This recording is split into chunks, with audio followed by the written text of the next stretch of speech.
So then I would want to get into all of the things that you could do that seem to be relevant.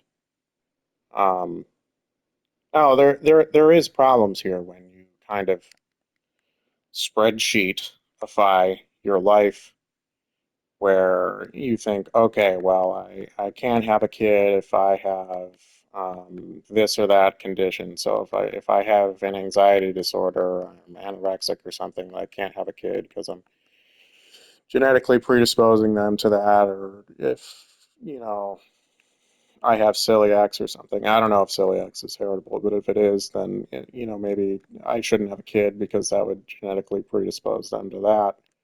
Um, so there is something to be said about the increasing in possibility of that if you start thinking like that. But on the other hand, it seems to me that so much of that is not done that people will just have a kid without thinking about any of that, where all of it would be relevant. So, for instance, if you had a lot of trauma in your life, um, I don't know how true this is, but it seems to me I've heard whispers in the psych community that there's um, the idea of intergenerational trauma, where even your parents having had psychological trauma from something or the other, that can transfer for a few generations. I believe this was proven in rats, and it's speculated in people. It might be more than that at this point. But the point is there's a very long laundry list of things that if your goal is, if this is how I would define eugenics without a lot of the pomp and circumstance that usually surrounds it, when you can even talk about it before people flinch out of the room, is deliberately aiming to improve the next generation through selective breeding.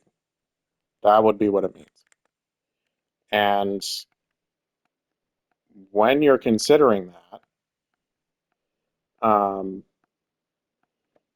I would think that most people would actually agree if the term wasn't so loaded that simply um, wanting kids to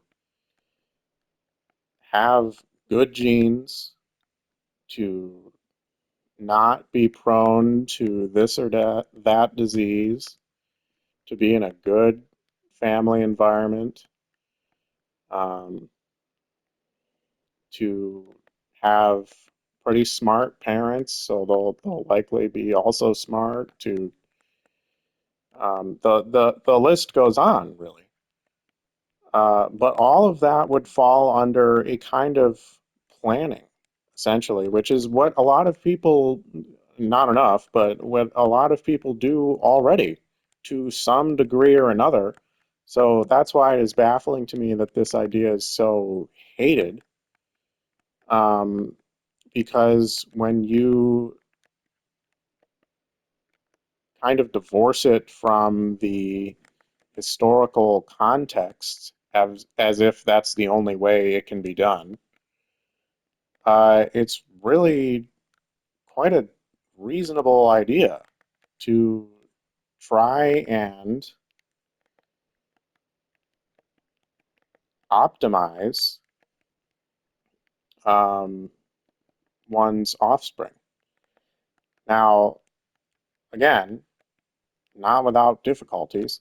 For instance, if you take a look at dogs, I would say this is a example of this idea going very wrong, where they're trying to have this or that trait in a dog to make them look cute, usually, as far as I know. I don't know a ton about dogs or this topic in particular, but I do think it's a good example that, as far as I know from what I've seen, uh, dogs that are, I believe they are referred to as purebreds, Anyway, the kinds of dogs that specifically look this or that way and are not just a mutt in a mix of a bunch of different kinds of dogs tend to have all of these health issues because you'll have like this dog with this completely drooping face or these really anemic legs or whatever, and they're just falling apart because they've been optimized to look a certain way or whatever, but it's not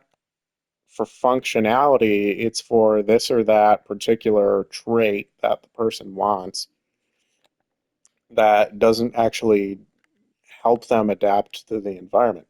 Again, if you're basing your view of eugenics in a negative light based off of that, then of course you're going to have a negative perception of it because that's a terrible way to do it.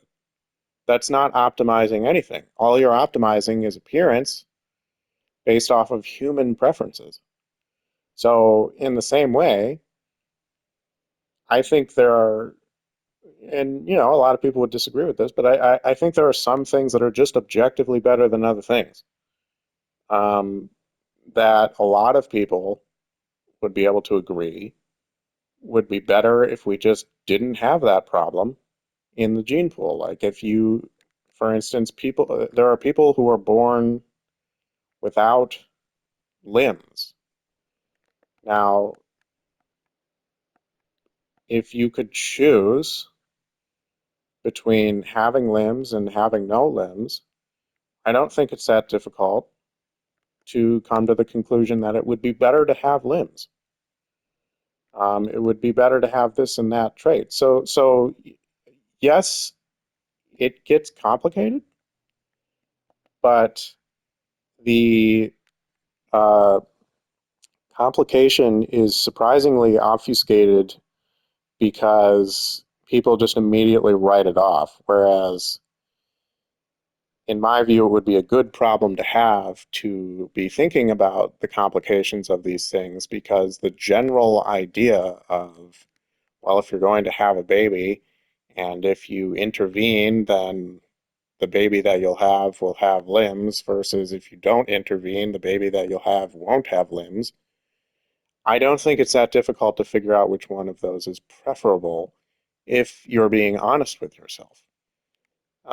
And I think a lot of people recoil at the idea because they think you're playing God. I'll hate to break it to you, but God likely doesn't exist in the first place. But they also just think that it is going into the territory of eugenics, which, yes, it is. And I think it's high time that that not be such a taboo idea because, again, the base plan of trying to optimize the next generation is a good thing. That would be what you want to do. Um, so anyway, I really don't like the politics around it and how everybody just recoils into the 1940s as if that's the only possible way it could be done. Obviously, that wasn't a good method. Um, Not even getting into the fact that they had poor science behind it in the first place. Um, Gene science has improved a lot since then, and it still has a long way to go to be able to feasibly and reliably do some kind of eugenics program. But it's just so railed against for like no reason.